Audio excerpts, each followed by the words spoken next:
शांत गांव, काला रहस्य। रामपुर, एक छोटा सा गांव, शांत और सुंदर। हरी भरी खेत, ऊंचे ऊंचे पेड़। गांव के बाहर एक पुरानी हवेली, सालों से वीरान। लोगों ने कहा वहां भूत रहते हैं। गांव वालों ने हवेली से दूरी बनाए रखी। कोई अंदर जाने की हिम्मत नहीं करता था। एक दिन एक अजनबी गांव आया। उसका नाम था अमित। अमित एक खोजी पत्रकार था जो रहस्यमयी कहानियों की तलाश में था। गांव के लोगों ने उसे हवेली के बारे में बताया और उसकी आंखों में चमक आ गई। उसने तय किया कि वह इस रहस्य को सुलझाएगा। अमित ने गांव के बुजुर्गों से बात की। उन्होंने उसे बताया कि हवेली में एक अमीर जमींदार रहता था जो अचानक गायब हो गया। उसके बाद से हवेली में अजीब घटनाएं होने लगी। रात को हवेली से अजीब आवाजें आती थीं। कुछ लोगों ने वहां पर छायाएं देखी थीं। अमित ने सोचा कि यह एक अच्छी कहानी हो सकती है। अगले दिन अमित ने हवेली के पास जाने का फैसला किया। गांव के लोग उसे रोकने की कोशिश करने लगे, लेकिन अमित ने उनकी बात नहीं मानी। वह अपने कैमरे और नोटबुक के साथ हवेली की ओर बढ़ा। हवेली के पास पहुंचते ही उसे एक अजीब सी ठंडक महसूस हुई। हवेली के दरवाजे पर जंग लगा हुआ था और खिड़कियां टूटी हुई थीं। अमित ने दरवाजा खोला और अंदर कदम रखा। अंदर का माहौल बहुत ही डरावना था। दीवारों पर पुरानी तस्वीरें लटकी हुई थीं और फर्श पर धूल की मोटी परत जमी हुई थी। अमित ने अपने कैमरे से तस्वीरें लेना शुरू किया। अचानक उसे एक कमरे से आवाज सुनाई दी। वह धीरे धीरे उस कमरे की ओर बढ़ा। कमरे के अंदर उसे एक पुरानी डायरी मिली। उसने डायरी को खोला और पढ़ना शुरू किया। डायरी में जमींदार की कहानी लिखी हुई थी। जमींदार ने लिखा था कि उसे किसी ने ठोका और उसकी हत्या कर दी। उसके हाथ में अब भी अमित ने सोचा कि यह कहानी सच हो सकती है। अमित ने डायरी को अपने साथ लिया और गांव वापस आ गया। उसने गांव वालों को सब कुछ बताया। गांव के लोग हैरान रह गए। उन्होंने अमित का धन्यवाद किया और हवेली को फिर से बसाने का फैसला किया। इस तरह रामपुर का काला रहस्य सुलझ गया और गांव में फिर से शांति लौट आई। वीरान हवेली। अमित हवेली के पास गया। उसे कोई डर नहीं था। वह अंदर गया। हवा ठंडी और भारी थी, धूल और सन्नाटा। अचानक एक आवाज। अमित चौंका। उसने ध्यान से सुना। एक बच्चे के रोने की आवाज। अमित उस आवाज की तरफ बढ़ा। अमित ने हवेली के दरवाजे को धीरे से धकेला। दरवाजा चरमराते हुए खुला। अंदर का दृश्य और भी भयावह था। दीवारों पर जाले, फर्श पर बिखरी हुई लकड़ियां और टूटे हुए फर्नीचर। हवेली की हर चीज जैसे एक कहानी कह रही थी।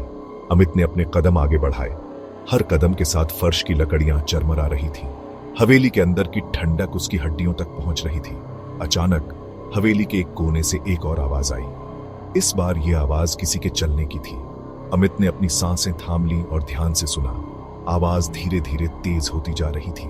अमित ने अपने दिल की धड़कन को काबू में करने की कोशिश की और आवाज की दिशा में बढ़ा। हवेली के अंदर का अंधेरा और गहरा हो गया था। अमित ने अपनी जेब से टॉर्च निकाली और उसे जलाया। टॉर्च की रोशनी में उसने देखा कि हवेली के एक कोने में एक पुराना झूला हिल रहा था। झूले की चेन से आवाज आ रही थी। अमित ने झूले के पास जाकर देखा। झूले पर धूल की मोटी परत जमी हुई थी, लेकिन वह हिल रहा था। अमित ने झूले को ध्यान से देखा और फिर उसकी नजरें हवेली के एक और कोने पर पड़ी। वहां एक पुरानी अलमारी थी। अलमारी का दरवाजा थोड़ा खुला हुआ था। अमित ने धीरे धीरे अलमारी के पास जाकर उसका दरवाजा खोला। अंदर कुछ पुराने कपड़े और खिलौने थे। अचानक एक खिलौना गिरा और अमित चौंक गया। अमित ने खिलौने को उठाया और देखा कि वह एक पुरानी गुड़िया थी। गुड़िया के चेहरे पर एक अजीब सी मुस्कान थी।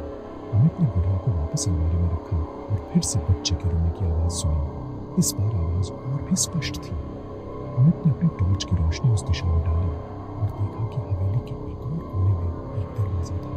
दरवाजा बंद था, लेकिन आवाज उसी के पीछे से आ रही थी। अमित ने दरवाजे की तरफ कदम बढ़ाए और उसे खोलने की कोशिश की। भूतों का साया।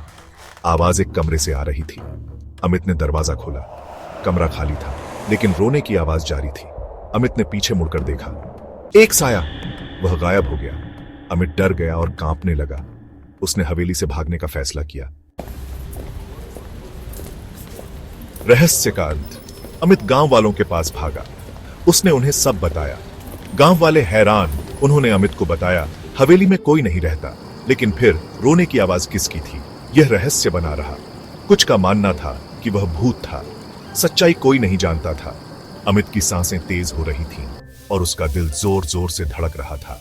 वह हवेली से भागते हुए गांव वालों के पास पहुंचा। उसकी आंखों में डर और उलझन साफ झलक रही थी। गांव वालों ने उसे घेर लिया और उसकी बातों को ध्यान से सुनने लगे। अमित ने उन्हें बताया कि उसने हवेली के अंदर एक औरत की रोने की आवाज सुनी थी। गांव वाले हैरान थे। उन्होंने अमित को बताया कि वह हवेली सालों से खाली पड़ी है, वहां कोई नहीं रहता। लेकिन अमित की बातों ने उन्हें सोचने पर मजबूर कर दिया। हवेली के बारे में कई कहानियां प्रचलित थीं, लेकिन किसी ने भी वहां से रोने की आवाज नहीं सुनी थी। कुछ गांव वाले मानते थे कि हवेली में भूतों का वास है। वे कहते थे कि रात के समय वहां से अजीब अजीब आवाजें आती हैं, लेकिन कोई भी इस बात की पुष्टि नहीं कर पाया था। अमित की कहानी ने गांव वालों के बीच एक नई चर्चा को जन्म दे दिया। गांव के बुजुर्गों ने कहा कि यह रहस्य हमेशा से ही बना हुआ है। उन्होंने अमित को सलाह दी कि वह हवेली के पास न जाए, लेकिन अमित के मन में कई सवाल थे। वह जानना चाहता था कि उस रात हवेली में क्या हुआ था। अमित ने ठान लिया कि वह इस रहस्य का पता लगाएगा। उसने गांव वालों से वादा किया कि वह सच का पता लगाकर रहेगा। गांव वाले उसकी हिम्मत की तारीफ कर रहे थे, लेकिन उनके मन में डर भी था। रात का समय था और चांदनी रात में हवेली और भी डरावनी लग रही थी। हवेली के चारों ओर का जंगल भी अजीब सा सन्नाटा फैला रहा था। अमित ने एक बार फिर हवेली की ओर देखा और मन ही मन ठान लिया कि वह इस रहस्य का अंत करके रहेगा।